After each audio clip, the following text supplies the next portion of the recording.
একটি নতুন দেশ পেয়েছি, সব হিংসা বিদ্বেষ ভুলে এক হয়ে দেশের জন্য কাজ করতে হবে বলে আহ্বান জানিয়েছেন ঢাকা জেলা বিএনপির সভাপতি খন্দকার আবু আশফাক। শনিবার বিকালে ঢাকার নবাবগঞ্জ উপজেলার বারুয়াখালী ন্যাশনাল ক্লাব আয়োজিত চূড়ান্ত পর্বের ফুটবল টুর্নামেন্টের প্রধান অতিথির বক্তব্যে তিনি এই আহ্বান জানান। আশফাক বলেন, আপনাদের সকলের সহযোগিতা পেলে সুন্দর একটি দোহার নবাবগঞ্জ গড়তে চাই।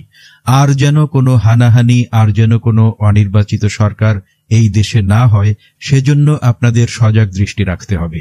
একটি নতুন দেশ পেয়েছি আমরা, আসুন সবাই মিলে এই দেশটাকে সুন্দরভাবে গড়ে তুলি। সব হিংসা বিদ্বেষ ভুলে অন্যায় অবিচার থেকে বেরিয়ে এসে দেশের কল্যাণে, দেশের উন্নয়নে একসাথে কাজ করি। আপনাদের সকলের সহযোগিতায় সুন্দর একটি দোহার নবাবগঞ্জ গড়তে চাই। আপনাদের সকলের সহযোগিতায় একটি আদর্শ দেশ গড়তে চাই। আর যেন কোনো হনহার নেই, আর যেন কোনো অনির্বাচিত সরকার এই দেশে না আসে, এর জন্য আপনারা সকলে সজাগ দৃষ্টি রাখবেন।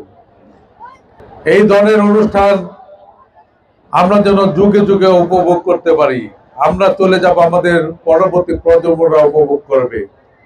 বারুয়াখালী ন্যাশনাল ক্লাবের সভাপতি শাহিন ভূঁইয়ার সভাপতিত্বে ও সাধারণ সম্পাদক আব্দুল্লাহ আল মামুন খানের সঞ্চালনায় নবাবগঞ্জ উপজেলা বিএনপির সাধারণ সম্পাদক খন্দকার আবুল কালাম, সহ সভাপতি আবু শফিক খন্দকার মাসুদ, সাবেক ইউপি চেয়ারম্যান হাজী মাসুদুর রহমান, ব্যারিস্টার হেদায়েত হোসেন চৌধুরী, বিএনপি নেতা হাবিবুর রহমান হাবিব সহ আরও অনেকে উপস্থিত ছিলেন।